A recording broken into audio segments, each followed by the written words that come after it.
उत्तराखंड में मस्जिद और मदरसे को मुनहदम करने के दौरान तशद्दुद फायरिंग में 6 हलाक, 250 से जायद जख्मी। हल्द्वानी शहर में कर्फ्यू नाफिज। उत्तराखंड के हल्द्वानी में मदरसे और मस्जिद के इन्हदम के बाद बड़े पैमाने पर तशद्दुद बरपा हुआ। हल्द्वानी में तशद्दुद में 6 लोगों की पुलिस फायरिंग में मौत हो गई, 250 अफराद जख्मी हुए। ये वाकया जुमेरात को पेश आया, जिसकी वजह से इस हल्द्वानी शहर में कर्फ्यू लगा दिया गया। हालात को ख्वाबों में लाने के लिए वहाँ नजर आने पर गोली मारने के अहकाम जारी कर दिए गए। जारी हंगामों के बाद इंटरनेट सर्विस मुअत्तल कर दी गई है। स्कूल्स और कॉलेजेस बंद कर दिए गए हैं।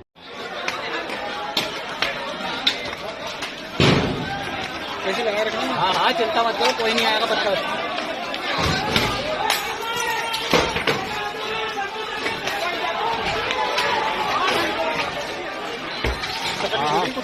पैर पे आ गया, फैन का लड़ाया।